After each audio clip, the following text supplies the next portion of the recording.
Hello everybody, this is Fernando for the latest Ghost and Horror Stories video. Alright, let's go ahead and let's do another entry here. This one yet again coming from the reddit.com website. There from a subreddit called Free Horror Stories. I'm going to include the link for it below so that way you can see it in its full post. But in this case, it has to do with the first entry involving a cryptid within this series. I was waiting for the chance to finally talk about a story featuring a cryptid. So many stories about ghosts and then other eerie encounters. Here in this case, we finally talk about something that I'm very happy to do so, very familiar with as well. It's a cryptid that I've mentioned in one of my past videos that got a lot of views. Some of you have even talked about your encounters with this particular cryptid, so definitely interesting to share it here. It comes from a user called Bloodhunter62. They posted this story 2 years ago. And the title pretty much says it all. They named the title, A Wendigo Broke Into My House. So let's go ahead and let's share this story from Bloodhunter62, and then I'll give my own thoughts to this matter. So here's what they state. Before I begin, I'm a 16-year-old male. About 3 years ago, I was in Virginia visiting family over the summer, and we were right outside the D.C. area and staying in a 2-story house near the freeway. On the other side of the freeway was a forest. So my mom, her boyfriend Eric, and I were all staying with Eric's parents. We had brought some night vision binoculars and decided that tonight was the perfect time to use them. So after dinner, we gear up and then headed out. We passed under the freeway and then headed into the woods. And when we get about 5 minutes into the forest, we set down our bag and take out our binoculars. My mom looks around with them for a while, seeing a few squirrels here and there. She gets tired of them and then passes them to me. I look around for a while, being careful not to look at the freeway for fear of being blinded, and then I spot something behind a tree about 50 feet to our left. I concentrate on it, trying to figure out what it is. It looks like a pale, bald, anorexic man looking straight at us from behind a tree. I get a bit uneasy, but I'm hesitant to believe it's really there. I ask Eric to take a look just in case, and to my despair, he sees it too. He describes it pretty much the same way I did. Now, Eric is a former amateur boxer, and I train in MMA almost every day, but neither one of us wanted to stick around with that thing. So we started heading back to the house, crossing under the freeway. We take another look behind us as a car comes by. All three of us see glowing eyes lit up by the headlights on the other side of the freeway. We say F that and then head back straight to the house. When we get back, Eric's parents are asleep, and my mom and Eric go upstairs to the guest room. There's only one guest room, so I have the couch downstairs. I'm a little too excited after seeing that thing in the woods, so I ended up staying up all night. Around 3 a.m., I'm watching TV, and then I start hearing footsteps above me. I immediately remember our earlier encounter and panic a little. I try to calm down and tell myself it's just one of the dogs or maybe someone who couldn't sleep. I keep hearing the footsteps for a while until I hear a doorknob jiggle. I found it weird that they're trying to open a locked door but try to ignore it. They stop, walk around for a few more minutes, and then it's quiet again. I stay up until the sun starts coming up and then pass out. My mom wakes me up and I remember the footsteps from the night before. I describe what happened and ask if one of them got up there at any time. She says no, and I think it must have been one of the dogs. That is until she tells me the room above me is the office.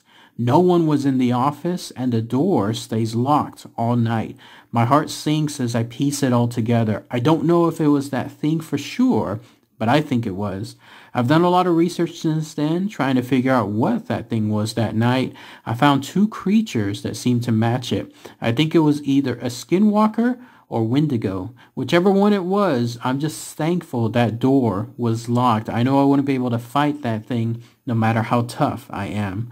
And that's it. That's pretty much the short entry associated from Blood Hunter 62 and his apparent encounter with a Wendigo. So yes, lots of interesting stuff to talk about here. First off, the Washington, D.C. area, I've been there a couple of years back. I was there to visit, stayed a couple of days, almost a week or so. I didn't necessarily go to the outside area that this guy was describing, like in other words, the area right outside where the forest is.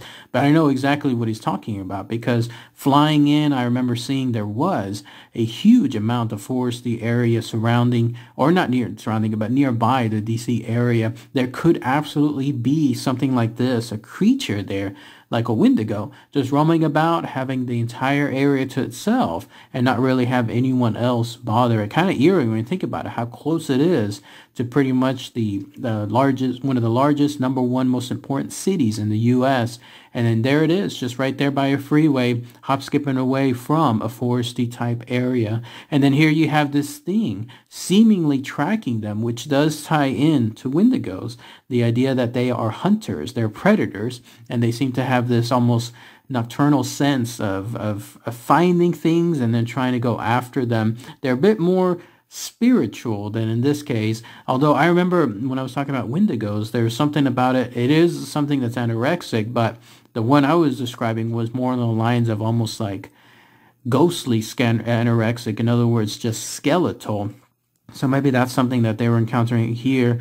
But there's so many different versions of a Wendigo, and how much, I guess it just depends on the viewer, whoever's watching them, and their type of experience. That in this case, a pale, bald, anorexic man, maybe that's what the type of Wendigo that this Blood Hunter 62 saw compared to some of the other people and the encounters that they have had. Now, I haven't heard of a Wendigo actually going into an actual house. Like in this case, in the upstairs area where that office was, that definitely stood out for me, because normally when I was doing my video, I saw that it was always there in the foresty type area, the aforementioned area, and then that's pretty much it. This is the first time where it definitely crossed another eerie spot, like it actually went into someone's house. How it got into it, I have no idea, considering everything was locked.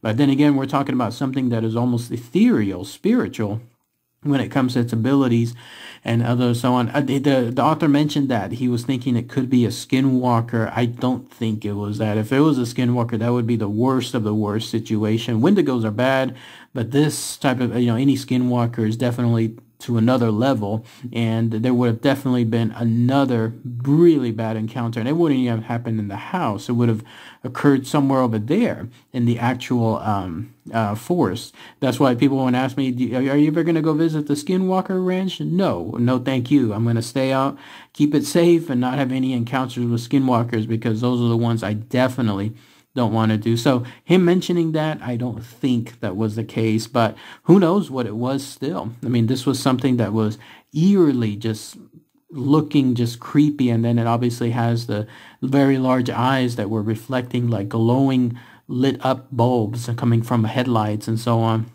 So there's so much stuff that was just happening. I'm pretty sure that they had some type of encounter. Whether it was a Wendigo, who knows? But let me hear what your thoughts are below too.